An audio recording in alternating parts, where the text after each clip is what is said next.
Welcome back to another Jazz basketball breakdown.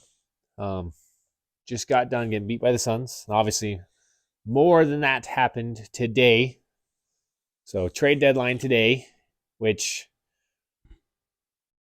I don't know if you remember last year. Kind of trade deadline made some moves and seemed to be a day we kind of got stomped as well. So that could be part of what happened today, but rough game. Yeah, we got handled right from the start on this one. It felt like it wasn't as emotional as last year. Yeah, for Last year, sure. kind of they like went and grabbed the players at warm up, and took them off the court, and True. kind of a Yeah, little bit different. Um, it was a little more emotional for me that's fair. this year. That's fair. A little disappointed with how it all went down. Got some questions. Yeah, it was kind of my big thing was I kind of mentioned to you is I don't really know how I feel about today, and I don't think I'm going to have an answer until off season, and everything kind of dust settles there.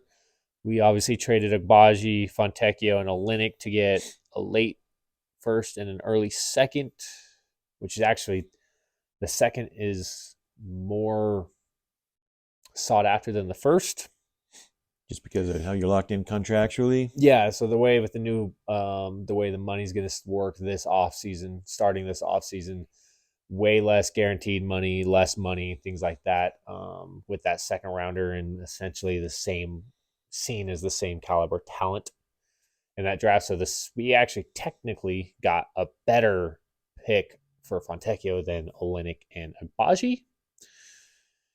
Obviously, we traded Agbaji and Fontecchio, which left us no wing depth at the three. And so we played Taylor Horton Tucker tonight. Lord in heaven. It was awesome. It was everything I remembered, and I don't think I remembered anything good. I had found a happy place regarding that subject. It was thrown back out there again. We kind of got a glimpse of maybe what's going to happen with rotation, right? So Right. Taylor Hendricks getting out there, getting a decent amount of minutes. I believe, I don't know why Sensabaugh wasn't sitting on the front there with the other players. I believe that he would have played.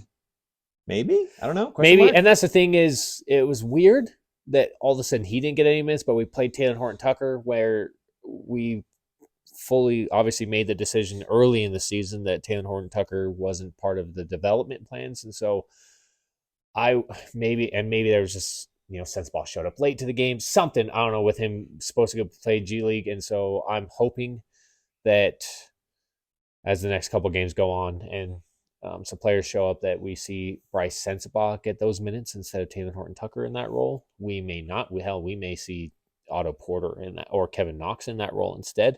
That'll be interesting to see. Any of the three players coming on, are they really going to be I'd be blown part of away the if Kira roster? Lewis is any part of the roster. Yeah, that'll be interesting to see. I did really like seeing Walker Kessler start, Loved moving that. Laurie Markin into the three.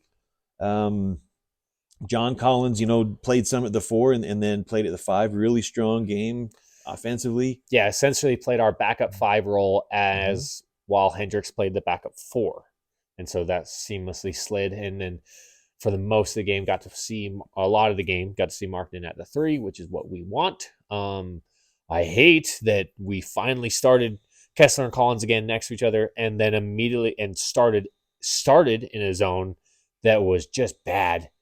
It was just bad. We just gave up so many easy looks off that zone. It's tiny bit of penetration, kick, open three. And Phoenix is built to destroy a zone. Yeah, 100%. My goodness. It was fun to see Chris Dunn kind of get out there and battle Kevin Durant and kind of pester him a little bit and get up into him. That was fun to see. One thing that we didn't talk about was the interview after last game, after the OKC Thunder game, when they were interviewing Chris Dunn and Markkanen was there right by him, and he's like, First team all "First defense. team all defense," saying that, right? Um, man, you could make an argument. He's You could playing see well, man. he was the only for the most part, the only player to really affect Kevin Durant. I say for the most part because we got to see a little glimpse of Taylor Hendricks guarding him and had some very, very much rookie moments, and also had a couple possessions where he put his shot off the glass on a That block was insane. very athletic play, and then the next play kind of bodies him nicely, and you could see Kevin Durant was kind of like, "Who is this?" You know, Has some length and explosion. That was really that was nice exciting to see. and part of why it's kind of like whatever happened today, I can be okay with if we get a lot of minutes from Hendricks, have good minutes from Keontae, heavy minutes, and get some minutes of Bryce Sensabaugh. But man, if we traded Agbaji and Fontecchio just to play Clarkson or Tucker at the 3, that's gonna be. I don't understand it. But yeah, Chris Dunn had a really good defensive game. Once again, doesn't end quarters. He just comes in and plays the start of the halves and doesn't really get to play beyond that. Yeah, I was hoping that with us moving Olynyk that it would result in Kessler getting more minutes, which he did. Like you said, Taylor Hendricks and Keontae getting more minutes, Sensabaugh more minutes.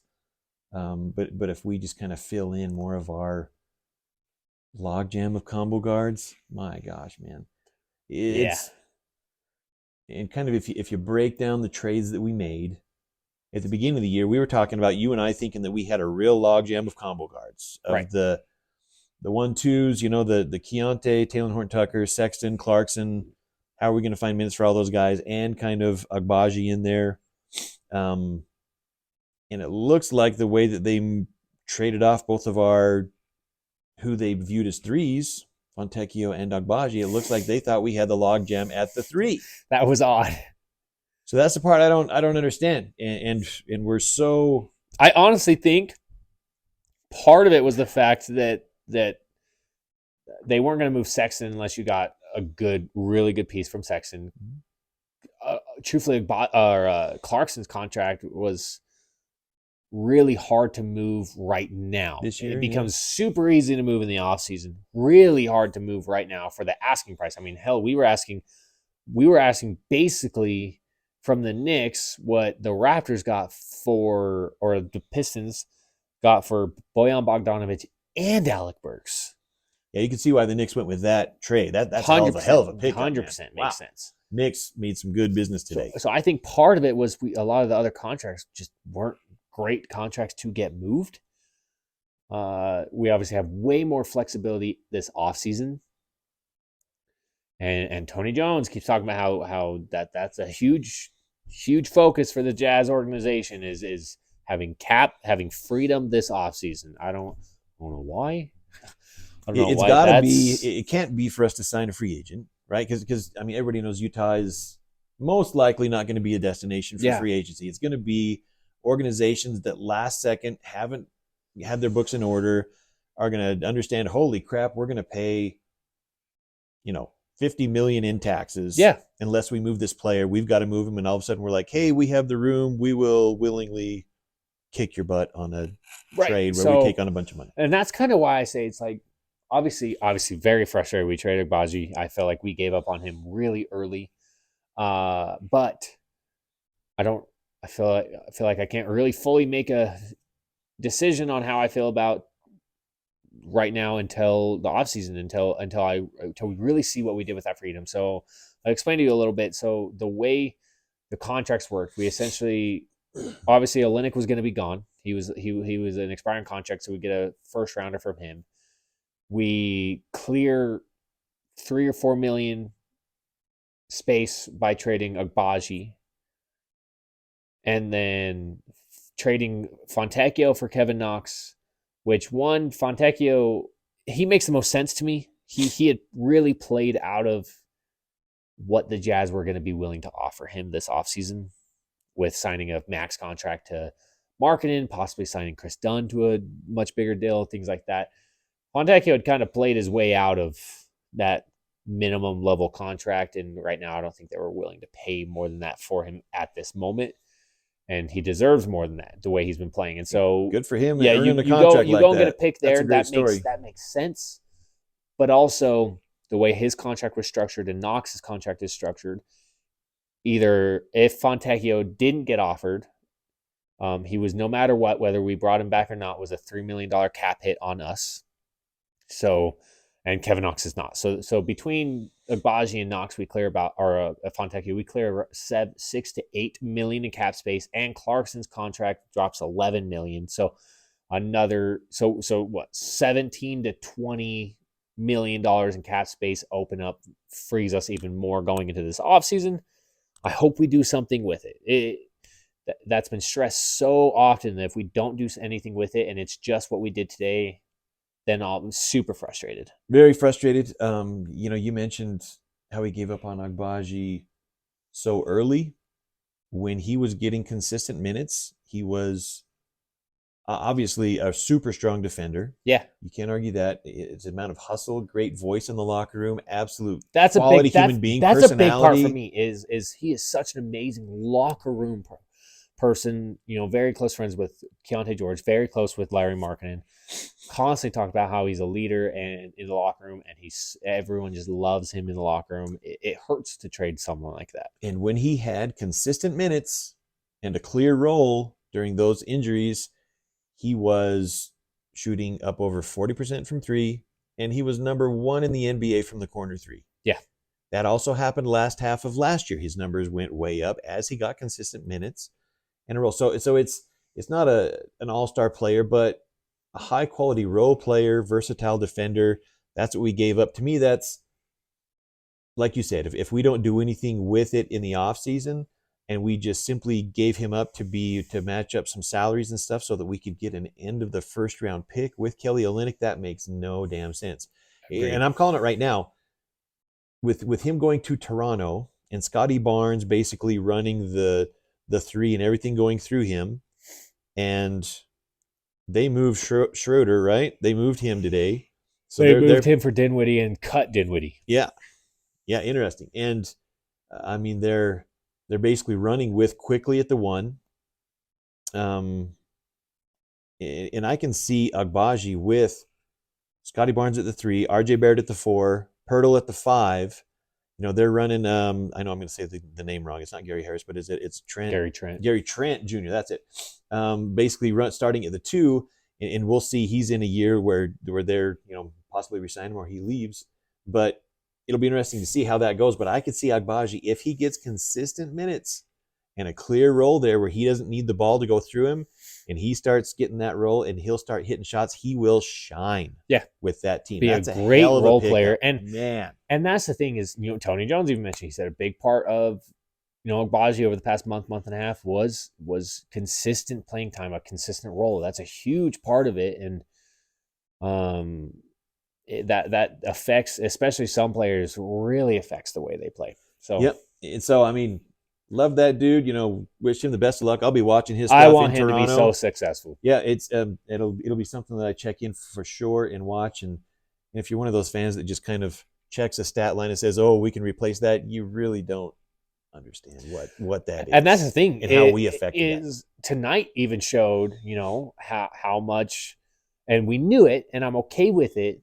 But tonight showed how much we may be missing Olynyk with the flow of our offense and stuff like that, because we were able to run a lot of stuff through him, and so we now have to figure out how to replace that creation and that ball movement and stuff like that. It cannot be just Talen Horton-Tucker. It cannot be more Jordan Clarkson dribbling. And hell, Clarkson really didn't get a lot of offense in the first half because Talen Horton-Tucker was just dribbling the damn Tonight ball. In the locker room after the game, Clarkson goes up to Talen Horton-Tucker like, "What the hell, dude? Dude, seriously, like I usually have the ball." It was like, oh, I don't know. It like the first half, it was like, did Clarkson really touch the ball? Yeah, because he played a lot of minutes with Tucker, and Tucker just freaking dribbled everything. Yep, I got it. It was like, dude. And so, yeah, that was interesting. 30 minutes from Keontae tonight. He struggled with his shot, but he did really nice creation. He's getting a lot better driving to the rim. He needs, as he gets better about when to draw the contact and things like that, man, he he excites me as a real scoring facilitator off the bench right now and possibly moving into the starting role. Let's get back to him getting more consistent minutes. We need to. I felt like we waited way too long to bring back in Markkanen, to bring back in Collins, and it was like almost unwilling to go back to later in the quarter, go back to Collins, Kessler, and Markkanen. We need to let that roll, right? Yeah. That's going to take time for that rotation to click as that's making adjustments there. But the more we let that roll, I think it'll be great. Collins is struggling with his shot right now and shooting 35% from three. I think he'll be fine. Kessler's movement was really nice in the first quarter. Very nice. Consistently cutting. Sexton was looking for that and getting really good looks, and then Sexton didn't want to pass the ball ever again. I'm pretty sure he had like 6 of his 7 or 8 assists in the first quarter. It happened early, and then in the was game. like, I don't have to pass anymore. So it'll be interesting to see. Right now, look it up on Tankathon right after the game. We're in 13th position, draft position, and we are half a game out of going to 11th position. And if we get to 10th, we keep that pick this year, which, we've heard from a lot of sources that the Utah Jazz do not want to keep that draft pick for this year. They want it to convey so that next year, and it also makes it so that we can have our rights for 2026 if we want to move those for draft as well. It'll be interesting to see if because I think with the moves that we made, unless Otto Porter or Kevin Knox come in and play really great, I think that we're a little bit softer team than what we were 2 days ago. Defensively, no question. Yeah, by miles on defense. Defensively, no question. Collins is a worse defender than Fontecchio. And so you bring in Kessler, you have much better rim protection, but your wing defense got worse losing Fontecchio. Collins needs to improve defensively. Markkanen needs to get better on ball defensively. Our bench unit defensively is really rough now. We're basically relying on Taylor Hendricks defensively on our bench unit. That's it. Yeah, that's true. it. Especially That's if we bring in and start playing Bryce Enspa more minutes. We have no defenders besides Taylor Hendricks on that bench unit. It's true. It'll be interesting to see if we fall down into the worst 10 teams for the draft and retain that pick this year. Do we have 3 draft picks again this year like we did last year? Is that how that goes? So that'll be one of the things to track and watch. As it is right now, we would have the 27th and 32nd pick, which last year I looked and it comes out to actually Nick Smith Jr. was the 27th pick out of Arkansas, and ponytails, and Jaden Pickett out of Penn State. Nice. So not, and that last year's draft was supposed to be much more consistent and deeper than this year's. Once you get second round though, kind of end, you get things, and you can find some jewels in there, but it's did we do all that for that? For Tyrese Proctor, get another guard. I liked him into last year, Tyrese Proctor, actually. I did this too. year. It's been interesting. I'm not really sure how I like him right now. Yeah, it's so that's interesting. So a lot of questions. It's without being in there, and knowing what actually happened. We talked after last game about the possibility of DeJounte Murray because somebody had reported the Jazz had put in an offer. Yeah. Now we're finding out from kind of some of the Jazz insiders that no, the Jazz didn't ever even get into serious talks about it. And this is some of the misinformation stuff that happens around, drafts and things like that. By some agents will leak stuff to journalists and try and, help out their client. And anyway, so that was, interesting to hear that really didn't happen and come close to happening. It's kind of still fun to. And that's what's fun about this, right? Is we don't necessarily know all that's going on. We get to speculate and, and discuss, kind of our thoughts on how we think that could work. That's part of all this, right? To be able to have that back and forth and discuss, what Will Hardy's doing on the court, right? And how subs are happening and who's playing, who's not playing. And if we're not doing that and going, yep, Will Hardy did a good job tonight. Rotations were great. That's the show, guys. That's the fun part about that is being able to do that and being able to do that with you guys in the comments and kind of your thoughts on certain players playing some ways and stuff like that. And some of you guys agree with us, some of you don't. and that little banter back and forth can be really fun and cool to see. And so that all of that is what makes this fun. The part that I enjoy, I mean, there are parts that were like, whoa, I didn't see that happening, right? Yeah. I didn't, oh my goodness, that blew me away. I didn't think that was going to go down. Then other parts were like, yes, we called that Yeah. right on, which we did. Yes. Yeah. Like in many situations. situations. Yeah, that's right. The Yep. you know, like you said, the closing lineup, for example, of the last game where that, you know, day one, the first video we ever posted, We talked about we talked about Yep. that lineup specifically and how that could be a really good lineup. And so we got to see Keontae George and Chris Dunn together again today on the court. And so this is a really interesting game to judge because we don't have some of our players that we made the trades for. So we don't really know how rotations are going to line up, minutes are going to line up, you know, and Taylor Horton-Tucker could not play another minute because Sensabaugh actually does step in, or Kevin Knox steps in, or Otto Porter steps into those roles. And, you know, some players may get less minutes than they did tonight because of that. And so super hard to judge when your whole team's not there while trades are happening. And I would say that, you know, 2 weeks from now, you know, the coaching staff will have a whole kind of different thought process and ideas on how to play them together and what they've learned. And another 2 weeks after that, and it's gonna be well, right, because John Collins, you couldn't play him with Kessler because they didn't work together, and then you couldn't play Collins at the 4.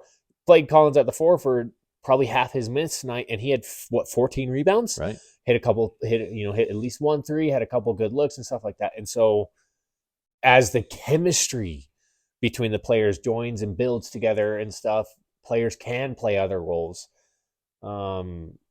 So that constantly changes. What role needs to constantly get better is Lauri Markkanen needs more usage. Can't have him shoot over 50% and only take 15 shots. Yeah, that can't happen. It can't happen. He needs the ball more. He needs to shoot more. Like I was telling Sean, he's top. It was top 3 or 4 in points per field goal attempt. The number one wing scorer on a team probably shouldn't be in that because his usage is very high. Not going to take necessarily the best shot every single time. So you sacrifice a little bit of your field goal percentage at times because of that. And so with the level he's playing at, only 15 shots, especially when he's having a good, efficient night, needs to get better. Hardy's openly admitted that. Yeah. So we'll see as that progresses as well. I was glad to hear that. That's something I can understand. You know, a coach saying, I've got to be better at doing this as he's a young coach and growing. And that's what's awesome. I like that. And that's the thing is I agree. His willingness to come out and say, I haven't set up Lauri to be regularly in a position to be the closer on certain games. And that's on me. And I need to be better about that. And that's going to be the thing that takes Will Hardy from being a good coach. I think he's a good coach right now. Mm-hmm. To go from a good coach to a great coach is his willingness to say, I need to be better at these spots and actually work as a coach on those things. That'll be the difference between a good and a great coach for him, whereas some coaches seem to just like, this is how I do things and that's how I'll always do things. I think Quinn Snyder was a huge advocate, a huge problem with that. He was, I don't think, really improved a crazy amount as a coach his entire time with Utah. I feel like he was a very numbers, paper, on the page, this is what you do guy, and didn't really ever change that his whole time here. And I'm still doing that in Atlanta. Yeah, that's how it seemed to me when he was coaching the Jazz. I do love that Will Hardy will openly say stuff like that, and it's obvious that he's a really strong communicator with the team, with the players.